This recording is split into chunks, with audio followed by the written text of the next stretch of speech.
வணக்கம். இன்றைய கற்க கசடர நிகழ்ச்சிக்கு உங்களை வரவேற்கிறோம். தனியார் நிறுவனங்களில் என்னதான் அதிக ஊதியத்திற்கு பணிகள் கிடைத்தாலும் அரசு பணிக்கான ஆசை பெரும்பாலானவர்களிடம் இருந்து கொண்டுதான் இருக்கிறது. தமிழகத்தில் உள்ள அரசு பணிகளில் முதன்மையானவற்றை குரூப் 1 தேர்வு மூலம் தமிழ்நாடு அரசு பணியாளர் தேர்வாணையம் நிரப்புகிறது. குரூப் 1 தேர்வில் வெற்றி பெறுவது எப்படி, தயாராவது எப்படி போன்ற தகவல்களை அளிக்க நம்மோடு இணைந்திருக்கிறார் அப்போலோ பயிற்சி மையத்தின் இயக்குனர் ஷாம் ராஜேஸ்வரன் அவர்கள். சந்தேகங்களை தொலைபேசி மூலமாக தொடர்பு கொண்டு தெளிவுபடுத்திக் கொள்ளலாம். வணக்கம் சார். வணக்கம். டிஎன்பிஎஸ்சி நடத்துகிற இந்த குரூப் 1 தேர்வுக்கு வர்ற ஜூலை மாதத்தில் இறுதியில் மெயின் தேர்வு பிரதான தேர்வு நடக்க இருக்கு. இந்த பிரதான தேர்வை எப்படி எதிர்கொள்ளலாம்? ரொம்ப சுலபமா அப்படின்றது சார்? கண்டிப்பாக சுலபமாக எதிர்கொள்ள முடியாது. அதற்கு நம்ம அட்லீஸ்ட் ஒரு 6 to 8 மாதம் தயாராகணும். இது ஒரு சேலஞ்சிங்கான எக்ஸாம், இந்த குரூப் 1 மெயின் எக்ஸாம்ன்றது. இப்போ மிச்ச எக்ஸாமில் பார்த்தீங்கன்னா இது ஒரு டிஸ்கிரிப்டிவ் பேட்டர்ன் ஆஃப் எக்ஸாமினேஷன். ஒரு டிஸ்கிரிப்டிவ் பேட்டர்ன் ஆஃப் எக்ஸாமினேஷனுக்கு சர்டன் ஸ்கில் செட் தேவைப்படும். திறன், அப்படி எழுதக்கூடிய திறன் அப்படின்றது ரொம்ப அவசியமான விஷயம். ஸோ இதை எதிர்கொள்ளணும்னா இது ஒரு பயிற்சி எடுக்கணும். நம்ம எழுதி பழகணும்.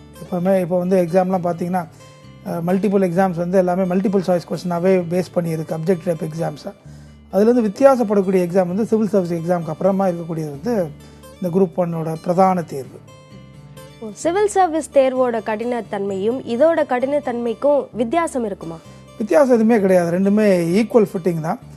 சிவில் சர்வீஸ் எக்ஸாமில் விருப்ப பாடம் ஒன்று உண்டு, ஒரு ஆப்ஷனல் சப்ஜெக்ட் இருந்தது.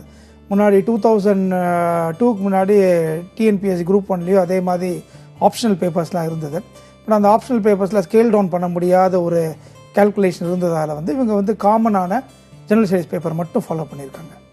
குரூப் 1 பிரதான தேர்வை பொறுத்த வரைக்கும் மற்ற தேர்வுகள்லேருந்து இது எப்படி வித்தியாசப்படுது?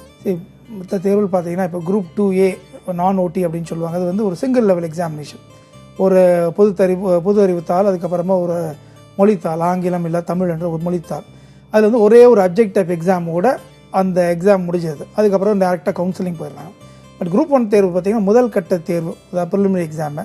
அது சீரியஸ் நான் சீரியஸ் கேண்டிடேட்டை ஃபில்டர் பண்ணக்கூடிய ப்ராசஸ். அதுக்கப்புறமா பிரதான தேர்வு மெயின் எக்ஸாமினேஷன் ஒரு 900 மார்க்ஸ் டிஸ்கிரிப்டிவ் பேப்பர். அந்த பிரதான தேர்வு பேஸ் பண்ணி ரேஷியோ 1:2 நேர்காணல் தேர்வு. ஸோ 3 லெவல் எலிமினேஷன் ப்ராசஸ் இந்த குரூப் 1 எக்ஸாமில் இன்வால்வ் ஆகுது. நேர்காணல் கூட 2013 வெளியான அந்த அறிவிப்புக்கான நேர்காணல் கூட வர 4ஆம் தேதி நடக்க இருக்கு. நேர்காணல் எப்படி இருக்கும்? ஸோ நேர்காணல் 10% ஆஃப் தி டிஸ்கிரிப்டிவ் மார்க் தான் நேர்காணல். இப்போ 900 மார்க்ஸ் தான் அவங்க மேக்ஸிமம் 120 ஸ்கேல் பண்ணியிருக்காங்க. அந்த 120ல் ஸ்லாப் சிஸ்டம் தான் இங்கே ஆப்ரேட் ஆகிட்டு இருக்கு. ஸ்லாப் சிஸ்டம்ன்றது ஃபர்ஸ்ட் ஸ்லாப்ன்றது 90 மார்க்ஸ், செகண்ட் ஸ்லாப்லேருந்து 81, தேர்டு 72 அப்படின்னு, லாஸ்ட் ஸ்லாப் 54. ஸோ இதில் ஸ்லாப் சிஸ்டம் தான் இங்கே ஆப்ரேட் ஆகிட்டு இருக்கு. நம்ம எழுத்து தேர்வில் ஒருத்தருடைய திறனை அசஸ் பண்ணுவாங்க. ஸ்கில், எபிலிட்டி, அப்புறம் லாங்குவேஜ் ப்ரொஃபிஷியன்சி, அப்புறமா ப்ரெசன்டேஷன், அப்புறம் கண்டென்ட், இதெல்லாம் எழுத்து தேர்வில் அசஸ் பண்ணக்கூடியது. பட் நேர்காணலில் இன்டர்வியூவில் more attitude and more personality base தான். ஸோ அது ஒரு 20 to 25 மினிட்ஸ் ஒரு இன்டர்வியூ எடுத்து அதில் கூடிய எக்ஸ்பர்ட்ஸ் இவங்களை அனலைஸ் பண்ணி அந்த ஸ்கேல் டவுன், அந்த கிரேடிங் சிஸ்டமில் அவங்கள ப்ராசஸ் பண்ணுவாங்க. மெயின் தேர்வுக்கு தயாராகும் போது என்னென்ன விஷயங்கள் எல்லாம் அவங்க கவனத்தில் கொள்ளணும்? முதல்ல முதன்மை தேர்வை பார்க்கும்போது மெயின் எக்ஸாம் பொறுத்தவரை நான் ஏற்கனவே சொன்னேன் ஃபஸ்ட்டு செஷன் ஓப்பனிங்லேயே, இது ஒரு descriptive examination. So descriptive examination நம்ம எப்படி தயாராகணுமோ அதுதான் நம்மளோட மைண்ட் செட்டாக இருக்கணும். ஸோ டிஸ்கிரிப்டிவ் எக்ஸாம்ன்றது +2க்கு அப்புறமா யாருமே எழுதுறது கிடையாது. இப்போ இன்ஜினியரிங்னாலும் சரி, ஹியூமானிட்டிஸ்னாலும் சரி, அங்கே எழுதி பழகிறது கிடையாது. அப்போ இதில் என்ன சேலஞ்ச் இருக்குது அப்படின்னா, இது ஒரு booklet pattern of examination. So ஒரு புக்லெட்டில் 58 பேஜஸ் இருக்குது. 3 கன்சிக்யூட்டிவ் டேஸில் 58 பக்கம் எழுதணும். அந்த 58 பக்கத்தை 3 ஹவர்ஸில் எழுத வேண்டியது இருக்குது. ஒரு பேஜில் 22 லைன்ஸ். நீங்கள் ரஃபாக கால்குலேட் பண்ணிங்கன்னா 4500 வேர்ட்ஸ் ஒரு பேப்பருக்கு எழுதணும். அப்படின்னா அந்த 4500 வேர்ட்ஸை அந்த 3 ஹவர்ஸை எழுதுறது எக்ஸாமினேஷன் அன்றைக்கி காலையில் பேனாவை எடுத்துகிட்டு போய் எக்ஸாம் ஹாலில் போனால் எழுத முடியாது. அப்போ அதுக்கு பயிற்சி தேவை. அப்போ பயிற்சின்றது நம்ம சப்ஜெக்டையும் படிக்கணும், கண்டென்ட்டையும் டெவலப் பண்ணணும். அந்த கண்டென்ட்டை எக்ஸாமினர் பாயிண்ட் ஆஃப் வியூவில் அதை ப்ரெசென்ட்டும் பண்ண தெரிய எபிலிட்டி வேணும். அப்போ அந்த இடைப்பட்ட டைமில் நம்ம பயிற்சி எடுத்தால் தான் முடியும்.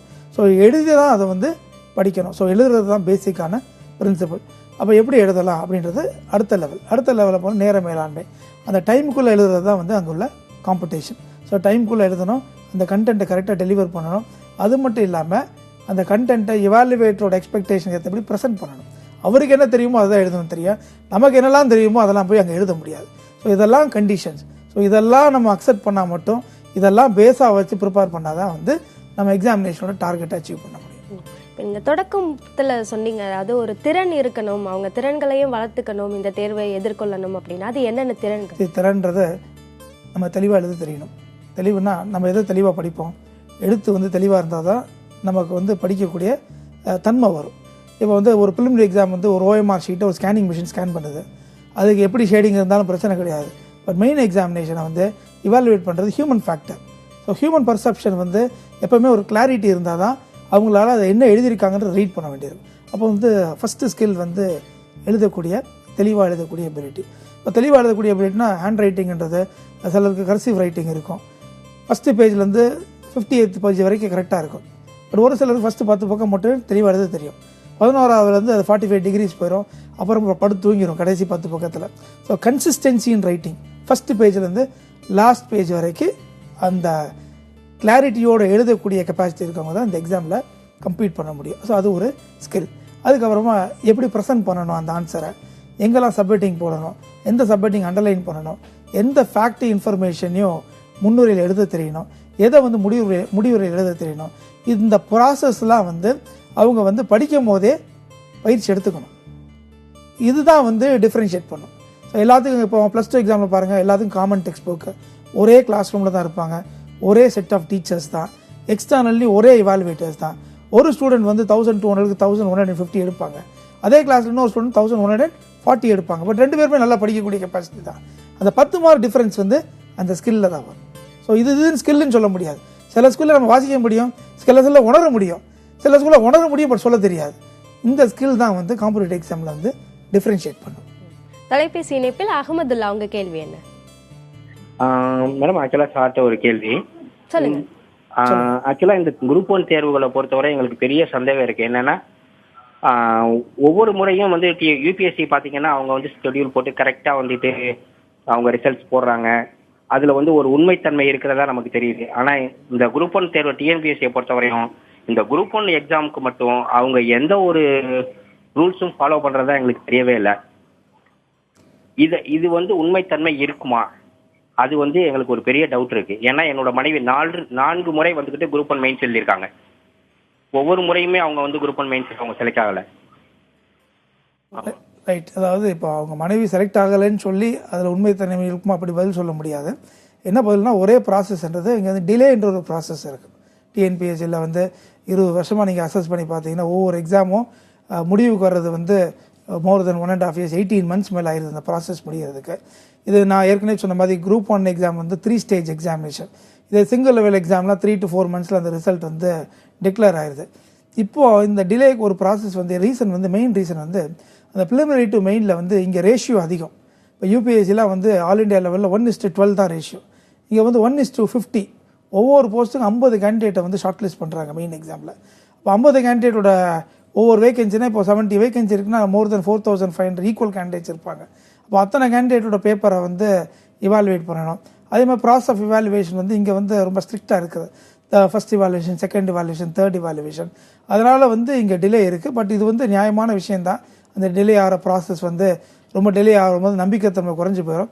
இது கண்டிப்பாக பப்ளிக் சர்வீஸ் கமிஷன் வந்து இதுக்கு ஒரு இனிஷியேட் எடுத்து எப்படி சிவில் சர்வீஸ் எக்ஸாம் வந்து ஒரு கேலண்டர் இயரில் ஃபினிஷ் பண்ணுறாங்களோ அப்படி ஒரு கேலண்டர் இயரில் இதை ஃபினிஷ் பண்ணாங்கன்னா இன்னும் நல்ல கேண்டிடேட்ஸ் வந்து இந்த எக்ஸாம் எழுத வருவாங்க. நிச்சயமா கடந்த 2013 வந்த அறிவிப்புக்கு இப்போதான் நேர்காணலும் நடத்த இருக்கு. இது கருத்தில் கொள்ள வேண்டிய ஒரு விஷயமா இருக்கு. அடுத்த நேயர் பொன் செல்வகுமார், உங்களுடைய கேள்வி என்ன? ஐயா வணக்கம். வணக்கம் ஐயா. வணக்கம் ஐயா. இந்த குரூப் 1 தேர்வை வந்து இந்த BE BTech முடிக்கிறாங்களா, அவங்க எழுதுறதுக்கு தகுதி உண்டா? ரைட். அதாவது இது வந்து ஒரு general examination, journalist exam. Any graduation வந்து இந்த எக்ஸாமுக்கு வந்து எலிஜிபிள் தான். ஸோ மெடிக்கல் கேண்டிடேட்ஸ் எழுதுவாங்க, டென்டிஸ்ட் எழுதுவாங்க, agri, BSc, BE, BTech, any graduation recognised by UGC, CSIR இவங்க ரெக்கக்னைஸ் பண்ண கிராஜுவேஷன் டிகிரி வந்து எலிஜிபிள் தான். நிறைய மாணவர்கள் இப்போ உயர்கல்வியை நோக்கி போயிட்டு இருக்க ஒரு சமயம்ன்றதுனால இந்த கேள்வியை கேட்குறேன். இந்த போட்டித் தேர்வுக்காக நான் இந்த டிகிரியை சூஸ் பண்ணுறேன் அப்படின்ற ஒரு முடிவெடுக்கிறது சரியானதா? இல்லை, அது சரி கிடையாது. இப்போ நிறைய பேர் வந்து போட்டித் தேர்வுக்காக நான் வந்து BA ஹிஸ்ட்ரி படிக்கிறேன், BA லிட்ரேச்சர் படிக்கிறேன் அப்படிலாம் போவாங்க.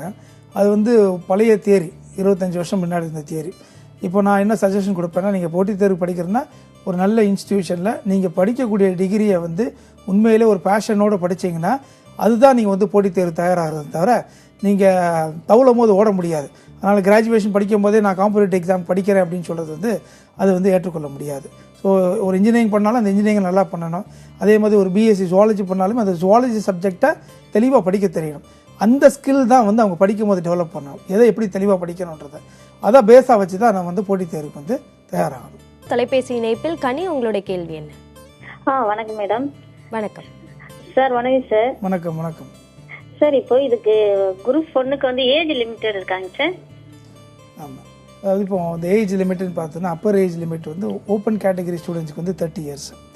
அது அதர் தென் ஓப்பன் கேட்டகரி வந்து எல்லாத்துக்கும் 35 இயர்ஸ் ஏஜ் லிமிட். 35 இயர்ஸ் வந்து பிசி, எம்பிசி, எஸ்சி, எஸ்டி எல்லாத்துக்குமே 35 இயர்ஸ். 35ங்களா? அதான் எங்கள் பிரதர் ஒருத்தர் வந்து பிடெக் முடிச்சிருக்காருங்க சார். சரிங்க, அப்ளை பண்ண சொல்லுங்கள். இந்த நவம்பரில் ஆகஸ்ட்டில் நோட்டிஃபிகேஷன் வரும். அடுத்த தொலைபேசி இணைப்பில் தமிழ்குமரன், உங்கள் கேள்வி என்ன? சார் வணக்கம் சார். வணக்கம். இப்போ படிக்கிறதுக்கு வந்து இப்போ குரூப் 1 ப்ரிலிம்ஸுக்கு வந்து இப்போ நம்ம school books 6th to 12th வரைக்கும் படிக்க சொல்றாங்க. ப்ளஸ் காலேஜ்ல சில சப்ஜெக்ட்ஸ் படிக்க சொல்றாங்கல்ல, அந்த இந்த ஸ்கூல் புக்ஸ் எல்லாம் ஓரளவு நம்ம ரெடி பண்ணிட்டு தான் இருக்கோம். அதை தவிர்த்து வேற என்னென்ன இப்போ ரெடி என்ன ப்ரிப்பேர் பண்றது அப்படின்னு கேட்குறேன் சார். அதாவது ஸ்கூல் புக்குன்றது நிறைய பேர் வந்து சமச்சீர் கல்வியை படிப்பாங்க. பட் பொதுவாக நான் இந்த எக்ஸாம் ரெக்கமெண்ட் பண்ணுறது வந்து சமச்சீர் கல்விக்கு முன்னாடி இருந்த சிலபஸ் இருக்கு இல்லையா, அதுதான் ஃபஸ்ட்டு ஃபவுண்டேஷன் மெட்டீரியல். அதுக்கப்புறமா நம்ம வெளியே படிக்கணுன்றது வந்து இந்த ஆப்டிடியூட் ஏரியா 50 மார்க்ஸ் வந்து ஆப்டிடியூடுக்கு வந்து ஒரு 20 மார்க்ஸ் தான் ஸ்கூல் புக் யூஸ்ஃபுல்லாக இருக்கும். ஸோ அதர் தான் தட் அந்த RS அகர்வால் டெக்ஸ்ட்டை வந்து ஒர்க் அவுட் பண்ணி பார்க்கணும். அதுக்கப்புறமா வெளியே இருந்து கேட்கக்கூடிய வந்து தற்கால நிகழ்வுகள், கரண்ட் அஃபேர்ஸ். ஸோ அது வந்து காமனாக ரெகுலராக ரீட் பண்ணக்கூடிய நியூஸ் பேப்பர்ஸை ரீட் பண்ணலாம். ஏதாவது ஒரு மந்த்லி மேகசைனை வந்து எடுத்துக்கிட்டால் அது பிரயோஜனமாக இருக்கும். அதுக்கப்புறமா இதர பொது அறிவுகள், அதர் ஜென்ரல் நாலேஜ்ன்றது ஒரு இயர் புக்கு, ஒரு இந்தியா இயர் புக்கு இல்லாட்டி ஒரு மனோரமா இயர் புக்கு. அந்த இயர் புக் இல்லாமல் ஜென்ரல் நாலேஜ் சீரியஸில் நிறைய பேர் பப்ளிஷ் பண்ணுறாங்க. அது ஜென்ரல் நாலேஜை தொகுத்து கொடுத்துருக்காங்க. அதில் வந்து அரிஹந்த் பப்ளிகேஷன் இந்த மாதிரி ஏதாவது ஒரு பப்ளிகேஷனோட ஜென்ரல் நாலேஜ் புக் எடுத்துக்கலாம். ஸோ கன்வென்ஷனல் சப்ஜெக்ட்ன்றது இப்போ நம்ம படிக்கக்கூடிய ஏரியா வந்து சயின்ஸில் வந்து இயற்பியல், வேதியியல், ஃபிசிக்ஸ், கெமிஸ்ட்ரி இல்லை உயிரியல் சம்மந்தப்பட்ட பாடங்களுக்கு வந்து ஸ்கூல் புக்கே போதுமானது. இந்தியன் பாலிட்டி, இந்திய அரசும் சட்டம், அது மட்டும் இல்லாமல் இந்திய சுதந்திர போராட்டத்துக்கு வந்து காமனான ஸ்டாண்டர்ட் டெக்ஸ்ட் புக் இருக்குது. இப்போ இங்கிலீஷில் லக்ஷ்மிகாந்த், தமிழில் வெங்கடேசன் ஒரு புக் இருக்குது. அதே மாதிரி சுதந்திர போராட்டத்துக்கு வந்து தமிழில் இங்கிலீஷில் ரெண்டுக்குமே வெங்கடேசன் புக் இருக்குது. இதெல்லாம் வந்து சஃபிஷியண்ட்டாக இருக்கும். ஸோ இந்த மாதிரி டெக்ஸ்ட்டை வச்சுக்கலாம். பட் புக்கை படிக்க முன்னாடி சிலபஸை ஸ்ட்ராங்காக படிக்கணும். அப்புறமா தான் என்ன படிக்க போகிறன்றது தெரியும். சிலபஸை பார்க்கறதுக்கு முன்னாடி ப்ரீவியஸ் கொஸ்டின் பேப்பரை பார்க்கணும். அப்போ தான் எப்படி படிக்க போகிறன்றதை நம்ம தெரிஞ்சுக்கலாம். அடுத்த தொலைபேசி இணைப்பில் சுந்தரபாபு, உங்கள் கேள்வி என்ன? வணக்கம் மேடம். வணக்கம் சார்கிட்ட கொஞ்சம் சின்ன கேள்வி. என் பொண்ணு வந்து political science BA final year பண்ணிட்டு இருக்காங்க சார். இப்போ ஃபர்தரா வந்து அவங்க வந்து குரூப் 1 எக்ஸாமினேஷன் பண்றதால என்ன பண்ணணும், என்ன பேஸ்ல போனா ஈஸியா இருக்கும் சார்? அதாவது இப்போ BA பொலிட்டிக்கல் சயின்ஸ் அரசியல் அறிவியல் 3வது ஆண்டுனா இந்த வருஷம் முடிச்சிடுறாங்க. இப்போ 3rd இயரில் வந்து இந்த வருஷம் அவங்களுக்கு எலிஜிபிலிட்டி இருந்ததுன்னா அந்த 21 இயர்ஸ் கம்ப்ளீட் ஆயிருந்தாங்கன்னா இந்த ஆகஸ்ட்டில் அப்ளை பண்ணலாம். கண்டிப்பாக வந்து போஸ்ட் கிராஜுவேஷன் படிக்க வேண்டாம். காம்படிட்டிவ் எக்ஸாம் எழுதுறவங்க போஸ்ட் கிராஜுவேஷனை ஒரு கரஸ்பாண்டன்ஸ் கோர்ஸில் பண்ணலாம். Indira Gandhi national open university இல்லை தமிழ்நாடு ஸ்டேட் ஓப்பன் யூனிவர்சிட்டியில் அவங்க ஒரு MA பண்ணிவிட்டு MA கரஸ்பாண்டன்ஸில் போட்டுட்டு இப்போ வந்து அந்த ப்ராசஸை இனிஷியேட் பண்ணலாம். ஸோ நான் ஏற்கனவே சொன்ன மாதிரி first syllabus, previous question paper, அப்புறம் நம்ம ஏற்கனவே ரெக்கமெண்ட் பண்ண டெக்ஸ்ட் புக்ஸை இதை எடுத்து அவங்க ஃபாலோ பண்ணால் கண்டிப்பாக இதில் நல்லா பண்ண முடியும். இந்த குரூப் 1 பிரதான தேர்வுக்கு பொறுத்த வரைக்கும் இதை சந்திக்க இருக்கிறவங்க சவாலாக நினைக்கிற விஷயம் என்ன? என்னென்ன விஷயங்கள் வந்து அவங்களுக்கு தடைகளாக இருக்கும்? இது சவாலாக விஷயங்கள் வந்து சேலஞ்சஸ் நம்ம பார்க்கணுன்னா அந்த பேப்பர் கம்ப்ளீஷன் வந்து இனிஷியலாகவே ஒரு சேலஞ்ச். அது வந்து யூனிவர்சலாகவே ஒரு சேலஞ்சாக இருக்கும். ஸோ ஒரு 5 வருஷம் முன்னாடி என்ன பண்ணுவாங்கன்னா பேப்பர் கம்ப்ளீட் பண்ணால் இவங்க வந்து கண்டிப்பாக பிரதான தேர்வு வந்து தேர்ச்சி அடைஞ்சு நேர்காணல் போவாங்கன்னு ஒரு நம்பிக்கை இருந்தது. இப்போ பேப்பர் கம்ப்ளீஷன் மட்டும் இல்லை, அந்த யூனிஃபார்மிட்டி இன் ரைட்டிங் சொன்னேன் இல்லையா, பேப்பர் 1 பேஜ் நம்பர் ஃபர்ஸ்ட் வேர்ட்லேருந்து லாஸ்ட் வேர்டு வரைக்கும் யூனிவர்சலாக யூனிஃபார்மாக எழுதக்கூடியதும் ஒரு சேலஞ்சு.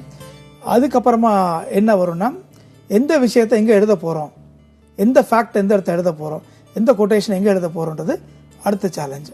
ஸோ இதெல்லாம் கணக்கில் கொண்டால் தான் இவங்க வந்து அந்த ஃபைனல் லெவலில் போய் அந்த ஸ்கோரை கொண்டு வர முடியும். அடுத்த தொலைபேசி இணைப்பில் மதுரையிலிருந்து ராஜா, உங்கள் கேள்வி என்ன? ஹலோ வணக்கம்.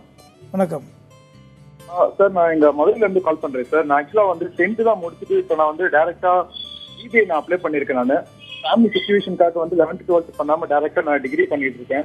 ஸோ நான் வந்து இந்த தேர்வுக்கு வந்து நான் தயாராக முடியுமா? இல்ல நான் வேற எந்த மாதிரியான தேர்வுக்குலாம் வந்து கவர்மெண்ட் ஜாப்க்கு வந்து நான் ட்ரை பண்ண முடியும் சார்?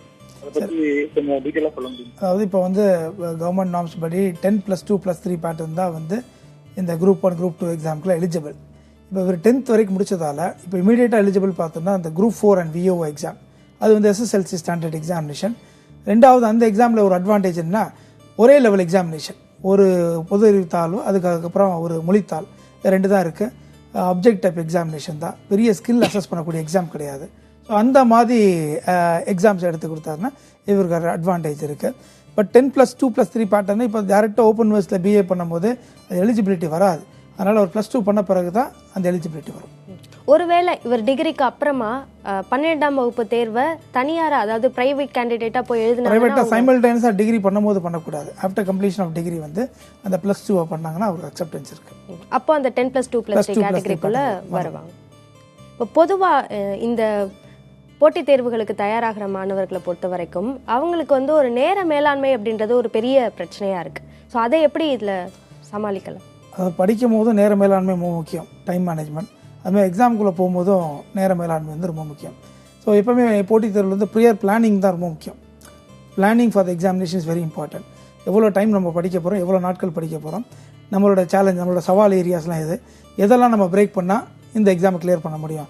ஃபார் எக்ஸாம்பிள் நான் சிம்பிளாக சொல்வேன், 4 ஏரியா தான் வந்து பிலிம் எக்ஸாமை கிளியர் பண்ணுறது. ஒன்று வந்து இந்தியன் பாலிட்டி, இன்னொன்று வந்து ஃப்ரீடம் ஸ்ட்ரகிள், மூணாவது வந்து current affairs and other general knowledge, 4வது ஆப்டிடியூட். இந்த 4 செக்மெண்ட்டில் ஸ்ட்ராங்காக இருந்தாங்கன்னா கண்டிப்பாக 140+ ஸ்கோர் பண்ண முடியும். அந்த 140+ ஸ்கோரை வச்சு கண்டிப்பாக பிலிம் எக்ஸாமை கிளியர் பண்ண முடியும். இந்த 4 செக்மெண்ட்டில் ஸ்ட்ராங்காக இருந்தாலே மெயின் எக்ஸாமில் 900 மார்க்ஸ் 600 மார்க்ஸ் ஸ்கோர் பண்ணுற அளவுக்கு அவங்கள எபிலிட்டி கிரியேட் பண்ண முடியும். இது வந்து பிளானிங் தான். பட் இது வந்து it comes out of experience. அப்போது கரெக்டான எக்ஸ்பீரியன்ஸான பர்சன்ட்டை கரெக்டான அட்வைஸ் எடுத்துக்கிட்டாங்கன்னா இவங்க வந்து ப்ரிப்பரேஷன் மாடியூலை பிளான் பண்ண முடியும். எக்ஸாமினேஷனில் போய் எப்படி பிளான் பண்ண போகிறோம், அது வந்து பயிற்சி தான். கண்டிப்பாக எழுதி பார்த்தா தான் ஜெயிக்க முடியும். அதே மாதிரி அப்ஜெக்ட் டைப் எக்ஸாமை ப்ராக்டிஸ் பண்ணால் தான் நம்ம அந்த டைமுக்குள்ளே கம்ப்ளீட் பண்ணுறோமான்னு தெரியும்.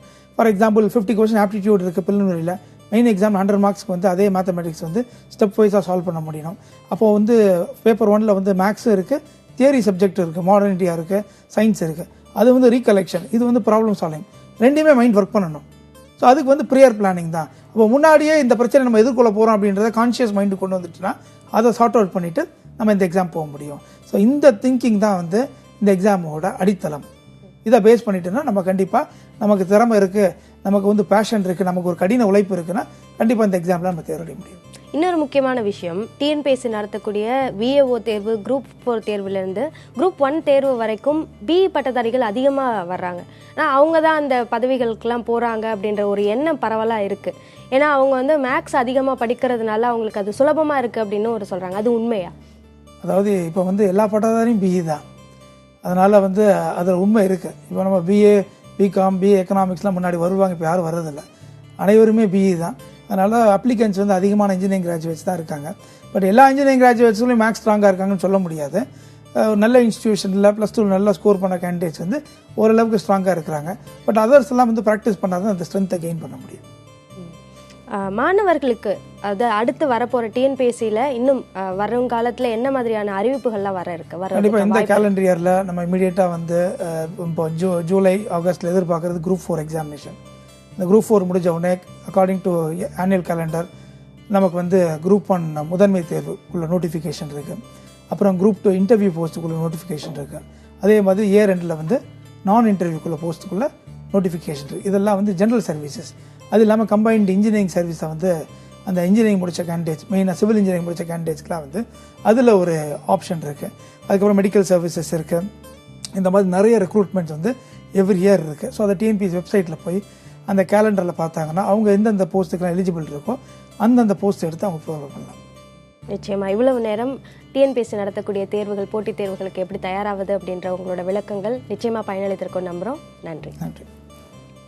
கற்க கசடர நிகழ்ச்சியில் கேட்க நினைக்கும் சந்தேகங்களை தொலைபேசியில் மட்டுமின்றி நிகழ்ச்சி நேரத்திற்கு முன்பாகவே 9030074000 என்ற எண்ணிற்கு வாட்ஸ்அப் மூலமாகவும் kalvi@newgenmedia.in என்ற மின்னஞ்சல் முகவரியிலும் கற்க கசடர என்ற முகநூல் பக்கத்திலும் கேட்கலாம். அதற்கான விளக்கங்களும் நிகழ்ச்சியில் பெற்றுத்தரப்படும். இந்நிகழ்ச்சியின் மறு ஒளிபரப்பு அடுத்த நாள் காலை 5:30 மணிக்கு. கற்க கசடர நிகழ்ச்சியின் தொகுப்புகளை www.pudiyatalamurai.com என்ற வலைதளத்தில் காணலாம். BRK என எனப்படும் கட்டடக்கலை படிப்பிற்குள்ள வாய்ப்புகள் குறித்த தகவல்களை அடுத்த நிகழ்ச்சியில் பெறலாம். அண்மை செய்திகளுக்கு தொடர்ந்து இணைந்திருங்கள் புதிய தலைமுறையோடு.